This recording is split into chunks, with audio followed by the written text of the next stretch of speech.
ये कहानी है झारखंड के पाकुड़ जिले की, जहां मुल्तानी मिट्टी के पहाड़ पाए जाते हैं। जयवीर सिंह एक व्यापारी था जो पाकुड़ से मुल्तानी मिट्टी इकट्ठी करके दूसरे बड़े शहरों में बेचा करता था। हर हफ्ते जयवीर सिंह अपनी बैलगाड़ियों पर मुल्तानी मिट्टी लाद दिया करता था। सहदेव, आज से तुम भी मेरे साथ व्यापार करने चलोगे। जयवीर अपने पोते को व्यापार सिखाने लगा। वो लोग अपनी मुल्तानी मिट्टी की बैलगाड़ियां लेकर पाकुड़ से रांची जा रहे थे। सहदेव, हम रांची पहुंचने से पहले धनबाद के बाजार में रुकेंगे। वहां जितनी हो सके उतनी मुल्तानी मिट्टी बेचेंगे और फिर रांची के बाजार में जाएंगे। ठीक है दादाजी। उनकी बैलगाड़ी धनबाद के बाजार पहुंची।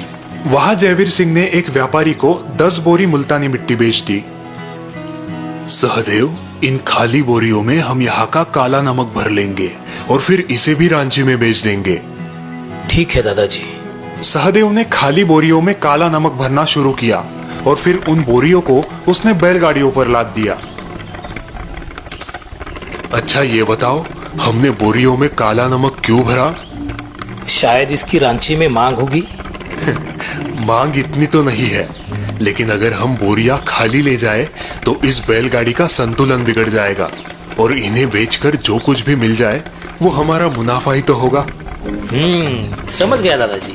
इसके बाद वो लोग सीधे रांची के बाजार में रुके, जहां उन्होंने सारी मुल्तानी मिट्टी की बोरियां बेच दी 10 सिक्कों के दाम से और नमक की बोरियां बेची 5 सिक्कों के दाम से। अगले कुछ महीनों तक जयवीर सिंह अपने बड़े पोते सहदेव को अपने साथ व्यापार पर ले जाया करता था। सहदेव भी व्यापार करना अच्छे से सीख रहा था, लेकिन फिर अचानक जयवीर सिंह की तबीयत खराब रहने लगी। दादाजी, आपको आराम की सख्त जरूरत है। लेकिन तुम अकेले कैसे व्यापार करोगे? मैं अकेला कहाँ हूँ, छोटू है ना, और इस बहाने वो भी काम सीख जाएगा। चलो ठीक है, पर संभल कर जाना और जैसा सिखाया है वैसा ही करना। ठीक है दादाजी। अगली सुबह सहदेव और छोटू दोनों बैलगाड़ियों पर निकल पड़े। कुछ दूर चलकर छोटू, हम रांची के बाजार पहुंचने से पहले धनबाद के बाजार में रुकेंगे। और वो क्यों भैया? वहाँ जितनी हो सके उतनी मुल्तानी मिट्टी बेच देंगे। अच्छा। दोनों भाई धनबाद में रुके और उन्होंने वहां 12 बोरी मुल्तानी मिट्टी बेच दी। चलिए भैया, रांची चलते हैं। अरे रुको, आधी बोरियां बिक गई है और इन आधी बोरियों से बैलों का संतुलन बिगड़ जाएगा। हमें बची हुई बोरियों में काला नमक भरना होगा। ठीक है भैया। दोनों भाई मिलकर बोरियों में काला नमक भरने लगे।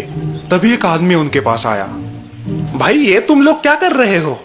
हमें 12 बोरी मुल्तानी मिट्टी बेचनी है और उन 12 बोरियों में काला नमक भर रहे हैं। और वो क्यों? बैलगाड़ी का संतुलन बनाए रखने के लिए। लगता है तुम दोनों के दोनों बेवकूफ हो। अगर बैलगाड़ी का संतुलन बनाए रखना है तो बची हुई बोरियों को आधा आधा बांट लो। अपने बैलों पर बेकार का भार क्यों लाद रहे हो? आपका सुझाव तो अच्छा है। श्रीमान, क्या आप हमें अपने बारे में कुछ बता सकते हैं? मैं भी एक व्यापारी हूँ। शहर आया था व्यापार करने, लेकिन 2 महीने में जो कुछ भी मैं लेकर आया था वो सब का सब डूब गया। अब अपने गांव वापस लौट रहा हूँ। ठीक है श्रीमान, लेकिन हम अपने बैलों पर भरी हुई बोरियां ही ला देंगे। अजीब मूर्ख हो। वो आदमी वहां से चला गया और सहदेव और छोटू ने बैलों पर बोरियां लाद दी। वो लोग बैलगाड़ी पर सवार हो गए। भैया, हमने उस आदमी की बात क्यों नहीं मानी? क्योंकि उस आदमी का सुझाव तो अच्छा था, लेकिन उसके परिणाम अच्छे नहीं थे। मतलब वो आदमी व्यापार करने शहर आया था, लेकिन उसके सारे रुपए डूब गए। मतलब उसका नतीजा गलत था। हम एक ऐसे व्यक्ति की बात कैसे मान ले जो खुद ही गलत हो? दोनों भाई रांची पहुंचे और वहां उन्होंने सारी मुल्तानी मिट्टी की बोरियां बेच दी। फिर कुछ देर बाद एक राज सेवक उनके पास आया।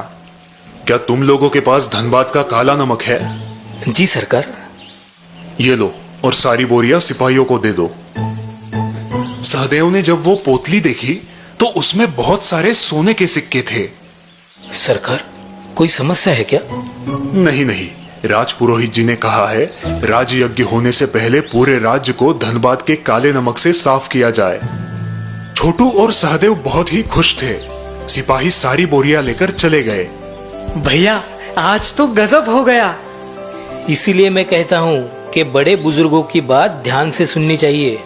हाँ भैया, अगर आज हम उस आदमी की बात मान लेते तो हमें ये सोने के सिक्के नहीं मिलते। दादाजी ने ही मुझे समझाया था कि किसी से भी मशवरा लेने से पहले ये जान लो कि क्या वो व्यक्ति मशवरा देने के लायक है भी या नहीं।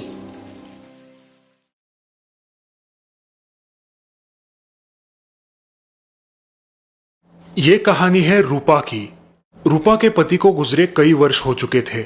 रूपा का एक बेटा था, चिराग, और रूपा अपने माँ के साथ रहा करती थी। चिराग हमेशा अपनी नानी के पास ही रहा करता था और चिराग की नानी घर का सारा काम करते हुए उसके साथ बातें भी किया करती थी।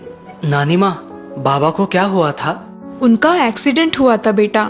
फिर उनका इलाज क्यों नहीं करवाया? क्योंकि उस एक्सीडेंट में उनकी मौत हो गई। नानी माँ, मेरे सारे दोस्तों के पापा उनके साथ खेलते हैं, एक मैं ही हूँ जो अकेला रह जाता हूँ। माँ को भी किराने की दुकान संभालनी होती है। बेटा, अगर वो दुकान नहीं संभालेगी तो हमारा घर कैसे चलेगा? वो भी है। ठीक है, मैं बाहर जा रहा हूँ अपने दोस्तों के संग खेलने। ठीक है, जाओ, लेकिन अंधेरा होने से पहले घर चले आना। घर की सारी जिम्मेदारी नानी पर थी और रूपा दुकान में व्यस्त रहती थी। नानी माँ और रूपा के दिन भर व्यस्त होने के कारण स्कूल के बाद चिराग को दोस्तों के साथ खेलने के सिवाय कोई चारा नहीं था। ऐसे ही एक शाम चिराग खेलकर घर लौट आया। मेरे सारे दोस्त घर चले गए, मैं बोर हो चुका हूँ। तो तुम अपने माँ की मदद क्यों नहीं करते दुकान चलाने में? हाँ, ये अच्छा आइडिया है। चिराग दुकान पर पहुंचा। माँ, तुम यहाँ? हाँ, नानी माँ ने बोला है आपकी मदद करने के लिए। अच्छा है, आओ इधर। तुम यहाँ गल्ले पे बैठो और ग्राहकों से पैसे लो। ठीक है माँ। दीदी 10 किलो चावल तोल दो। अभी लाई भैया। चिराग, इनसे 100 रुपए ले लो। इस तरह रूपा ग्राहकों को सामान देते जा रही थी और चिराग पैसे लेते जा रहा था। अब अंधेरा हो चुका था और ग्राहक भी जा चुके थे। चलो अब दुकान बंद कर देते हैं। चिराग और रूपा ने दुकान बंद की और घर की ओर चल पड़े। नानी माँ, मैं आ गया। आ गया तू? नानी माँ, पता है आज मैं गल्ले पे बैठा था। माँ सबको सामान दे रही थी और मैं पैसे ले रहा था। अच्छा। हाँ माँ, इसके आने से मेरी अच्छी मदद हो गई। देखा, मैंने कहा था ना चिराग, अब कल से तुम रोज माँ की मदद करना। हाँ नानी माँ।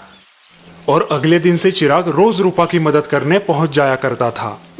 एक दिन दुकान पर चिराग का दोस्त आया। अरे रवि, तू यहाँ? ये मेरी ही दुकान है। अच्छा अच्छा, ठीक है। अगले दिन से स्कूल के बाद रवि रोज चिराग से मिलने लगा। क्या दोस्त, कैसा है? बहुत अच्छा।